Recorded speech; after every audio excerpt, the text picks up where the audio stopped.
Hello दोस्तों, आप सभी का स्वागत है लर्निंग विद A2 पर। दोस्तों, प्रैक्टिस सेट हमारे चल रहे थे पॉलिटी के और उसमें हमारा अगला प्रैक्टिस सेट है और इसका पहला क्वेश्चन है, संविधान की 11वीं अनुसूची निम्नलिखित में से किस से संबंधित है। पहला क्वेश्चन क्या कह रहा है? पहला क्वेश्चन कह रहा है कि भारतीय संविधान की 11वीं अनुसूची का संबंध किससे है? नगर पालिका से। नगर पालिका की अगर हम बात करें, भारतीय संविधान की 12वीं अनुसूची का संबंध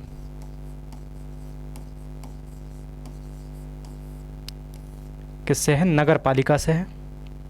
और ये जो 12वीं अनुसूची थी, मूल संविधान का पार्ट नहीं थी, बल्कि इसको 74वां संविधान संशोधन अधिनियम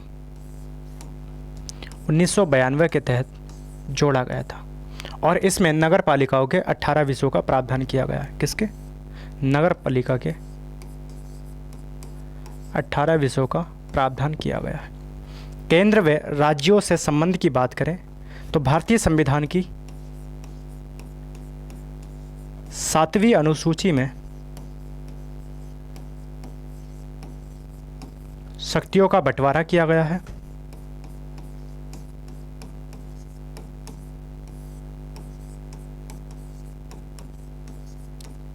कौन सी अनुसूची में? भारतीय संविधान की 7वीं अनुसूची में शक्तियों का बंटवारा किया गया। पंचायती राज की अगर हम बात करते हैं, 11वीं अनुसूची का संबंध किससे है? पंचायती राज व्यवस्था से 11वीं अनुसूची का संबंध है। और 11वीं अनुसूची चूंकि मूल संविधान का पार्ट नहीं था, इसको 73वां संविधान संशोधन अधिनियम 1992 के तहत जोड़ा गया था और इसमें पंचायतों के 29 विषयों का प्रावधान किया गया है। तो इसका करेक्ट आंसर हमारा क्या हो जाएगा? सी इसका करेक्ट आंसर हो जाएगा, पंचायती राज। यानी भारतीय संविधान की 11वीं अनुसूची निम्नलिखित में से किससे संबंधित है? पंचायती राज से संबंधित है। अगला क्वेश्चन है, भारत के संविधान की किस अनुसूची में विभिन्न राज्यों में अनुसूचित क्षेत्र के प्रशासन और नियंत्रण के लिए विशेष उपबंध किए गए हैं? भारतीय संविधान की 3री अनुसूची की बात करते हैं तो इसमें शपथ का प्रावधान किया गया है। भारतीय संविधान की 7वीं अनुसूची की बात करें तो इसमें शक्तियों का विभाजन किया गया है। शक्तियों के बंटवारे की बात की गई है और 3 लिस्टें बना दी गई हैं, 3 सूचियां बना दी गई हैं। एक केंद्र सूची, जिसमें मूल संविधान में 97 विषय थे और अब बढ़कर 100 विषय हो गए। दूसरी राज्य सूची है,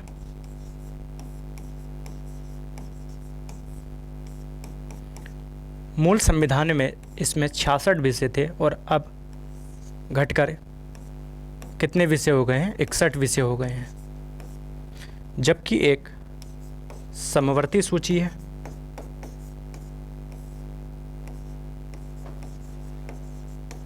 और इस समवर्ती सूची में मूल संविधान में 47 विषय थे और अब बढ़कर कितने हो गए? 52 विषय हो गए। यानी भारतीय संविधान की 7वीं अनुसूची में शक्तियों के विभाजन की बात की गई है और 3 लिस्टों का प्रावधान किया गया है। केंद्र सूची, राज्य सूची, समवर्ती सूची का प्रावधान 7वीं अनुसूची में किया गया। 9वीं अनुसूची मूल संविधान का पार्ट नहीं थी, बल्कि इसको प्रथम संविधान संशोधन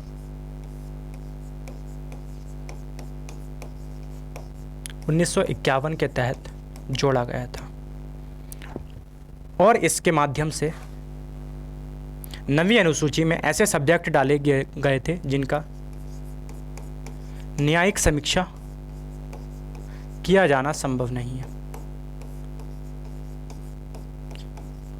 यानी ऐसे सब्जेक्टों को उसमें डाल दिया गया था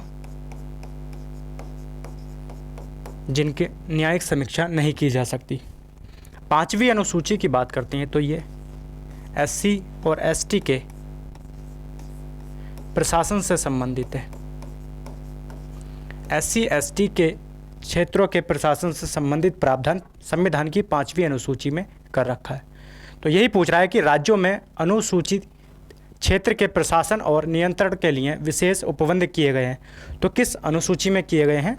भारतीय संविधान की 5वीं अनुसूची में अनुसूचित जाति और अनुसूचित जनजाति के अनुसूचित जनजाति क्षेत्रों के प्रशासन से संबंधित प्रावधान भारतीय संविधान की 5वीं अनुसूची में किए गए हैं। अगला क्वेश्चन है, भारत के संविधान की निम्नलिखित में से कौन सी एक अनुसूची में दल बदल विरोधी विषयक प्रावधान है? दूसरी अनुसूची की अगर हम बात करें तो इसमें वेतन भत्तों की बात की गई है। जितने भी संवैधानिक पदाधिकारी हैं उनके वेतन भत्तों की बात की गई है। 5वीं अनुसूची में SC शेड्यूल कास्ट और शेड्यूल ट्राइबल कास्ट के प्रशासन से संबंधित है।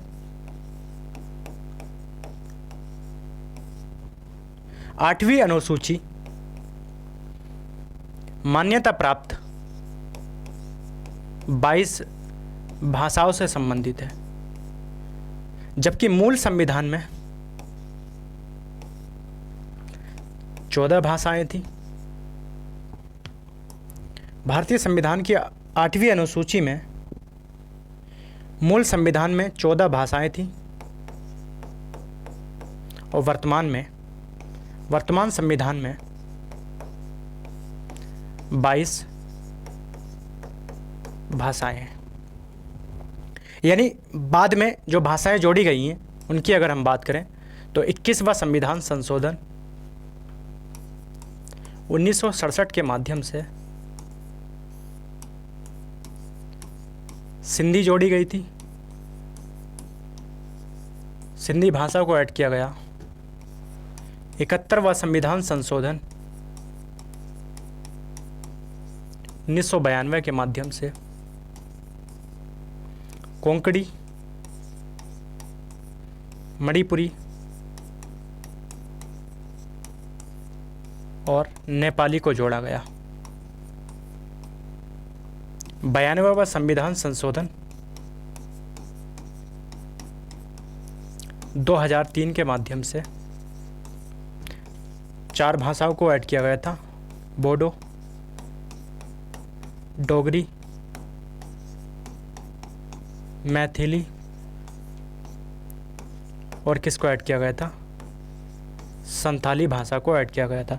यानी भारतीय संविधान की 8वीं अनुसूची में मूल संविधान में 14 भाषाएं थी और वर्तमान में 22 भाषाएं। बाद में 21वां संविधान संशोधन 1967 के माध्यम से सिंधी जोड़ दी गई थी। 71वां संविधान संशोधन 1992 के माध्यम से कोंकणी, मणिपुर, नेपाली को ऐड किया गया। इसके बाद 92वें संविधान संशोधन 2003 के माध्यम से बोडो, डोगरी, मैथिली, संथाली भाषा को ऐड किया गया था। 10वीं अनुसूची ये भी मूल संविधान का पार्ट नहीं थी, इसको बाद में जोड़ा गया था। 52वां संविधान संशोधन 1985 के तहत इसको जोड़ा गया था और इसमें किसकी बात की गई है? दल बदल की बात की गई है। तो इसका हमारा करेक्ट आंसर क्या हो जाएगा? 10वीं अनुसूची इसका करेक्ट आंसर हो जाएगा। अगला क्वेश्चन है, शिक्षा जो प्रारंभ में राज्य सूची का विषय था उसे समवर्ती सूची में स्थानांतरित किया गया था। 24वां संविधान संशोधन 1971 में किया गया था और इसके माध्यम से संविधान संशोधन विधेयकों को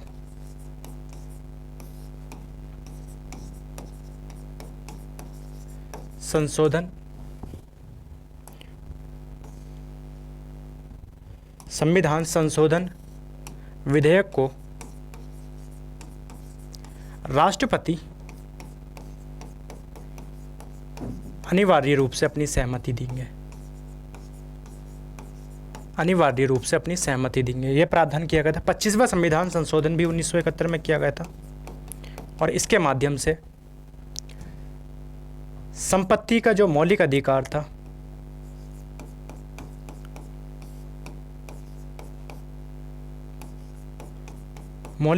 था उसमें कटौती की गई थी। 42वां संविधान संशोधन 1976 में किया गया था और इसके माध्यम से शिक्षा जो पहले राज्य सूची का विषय था उसको समवर्ती सूची में शामिल कर दिया गया था। 44वां संविधान संशोधन 1978 में किया गया था और इसके माध्यम से संपत्ति का अधिकार जो पहले मौलिक अधिकार था, इस संशोधन के माध्यम से उसे विधि अधिकार बना दिया गया था, या क्या है, कानूनी अधिकार बना दिया गया था। तो इसका हमारा करेक्ट आंसर क्या हो जाएगा? इसका हो जाएगा 42वां संविधान संशोधन 1976, क्योंकि शिक्षा पहले राज्य सूची का विषय था और इसे 42वें संविधान संशोधन 1976 के माध्यम से समवर्ती सूची में शामिल कर दिया गया था। निम्नलिखित में से कौन सा विषय समवर्ती सूची का है?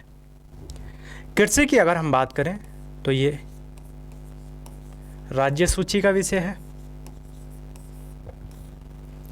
शिक्षा की अगर हम बात करें तो शिक्षा भी राज्य सूची का विषय था। शिक्षा भी राज्य सूची का विषय था, लेकिन इसको 42वां संविधान संशोधन 1976 के माध्यम से समवर्ती सूची में शामिल कर दिया गया। पुलिस राज्य सूची का विषय है और रक्षा केंद्र सूची का विषय है। तो क्वेश्चन पूछ रहा है कि निम्नलिखित में से कौन सा विषय समवर्ती सूची में है? तो कौन सा विषय है? शिक्षा की अगर हम बात करें तो शिक्षा क्या है, मूल संविधान में राज्य सूची का विषय था, लेकिन 42वें संविधान संशोधन 1976 के माध्यम से इसको समवर्ती सूची में शामिल कर दिया गया। दोस्तों, समवर्ती सूची ऐसी सूची होती है जिस पर केंद्र सरकार और राज्य सरकार दोनों कानून बना सकती है, लेकिन अगर किसी विधेयक को लेकर मतभेद होता है तो ऐसी परिस्थिति में केंद्र के द्वारा बनाया गया कानून सर्वोपरि माना जाएगा। राज्य सूची ऐसी सूची होती है जिस पर राज्य सरकार कानून बनाती है और केंद्र सूची ऐसी सूची होती है जिस पर केंद्र सरकार कानून बनाती है।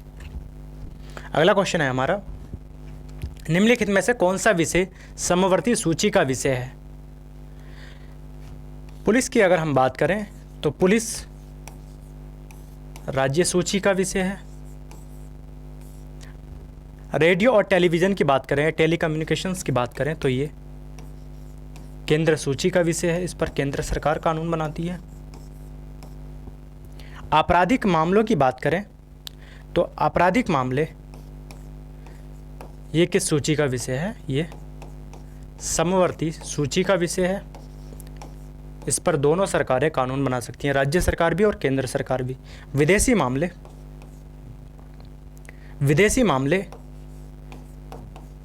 केंद्र सूची का विषय है। इस पर कौन कानून बनाती है? केंद्र सरकार कानून बनाती है। तो इसका करेक्ट आंसर हमारा क्या हो जाएगा?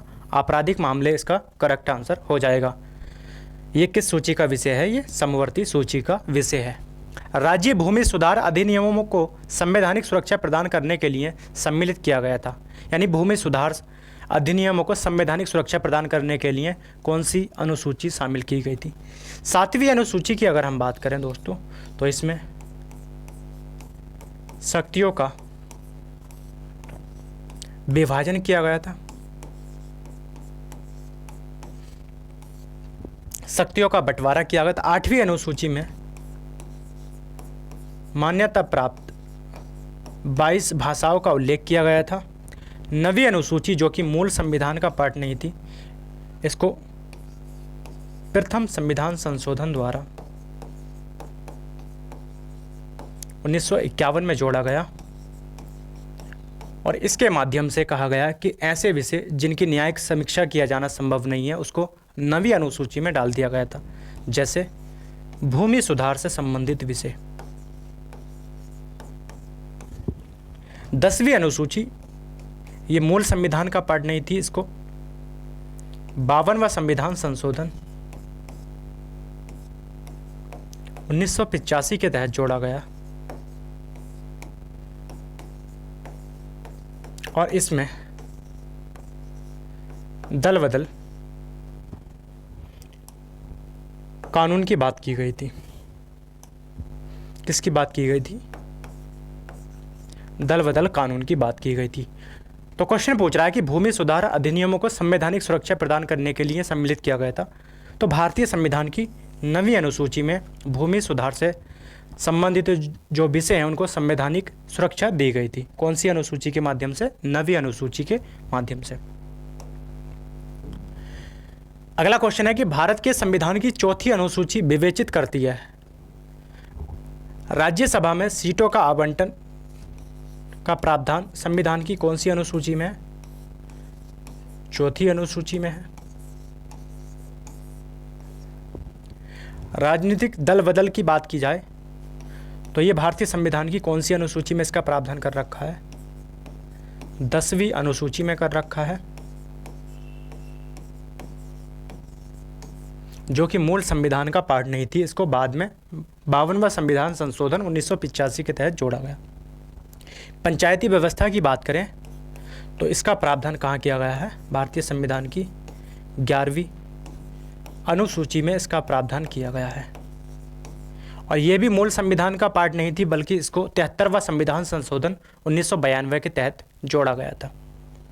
और भाषाओं की अगर हम बात करें तो इसका प्रावधान कहाँ किया गया? भारतीय संविधान की 8वीं अनुसूची में भाषाओं की बात की गई है। तो इसका करेक्ट आंसर हमारा क्या हो जाएगा? 4थी अनुसूची की बात कर रहा है, राज्यसभा में सीटों के बंटवारे की बात की गई। अगला क्वेश्चन है हमारा, यदि भारत संघ के एक नए राज्य का सृजन करना हो तो संविधान की निम्नलिखित में से निम्नलिखित अनुसूचियों में किए गए एक को अवश्य संशोधित किया जाएगा। यानी कि भारतीय संघ में अगर किसी प्रकार का परिवर्तन करना है, यानी राज्यों में किसी प्रकार का परिवर्तन करना है, तो भारतीय संविधान की किस अनुसूची में परिवर्तन करना पड़ेगा? पहली अनुसूची का संबंध किससे है? संघ के राज्य किससे संबंधित है? संघ के नाम और किससे है? राज्यों और केंद्र शासित प्रदेशों से संबंधित है।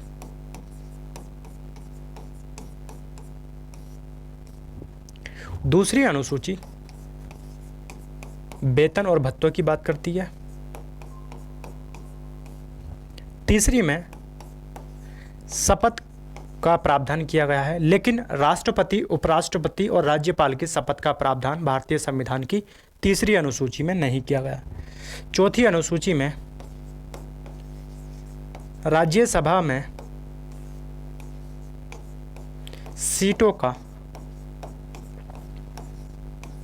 विभाजन की बात की गई है, सीटों के बंटवारे की बात की गई है। तो अगर संघ के एक नए राज्य का सृजन करना संघ में, तो कौन सी अनुसूची में परिवर्तन करना पड़ेगा? भारतीय संविधान की पहली अनुसूची में परिवर्तन करना पड़ेगा। भारतीय संविधान में कुल अनुसूचियां हैं। अगर हम भारतीय संविधान की बात करें तो कुल अनुसूचियां कितनी हैं? कुल 12 अनुसूचियां हैं। कितनी अनुसूचियां हैं? 12 अनुसूचियां हैं। जबकि मूल संविधान की बात करें तो मूल संविधान में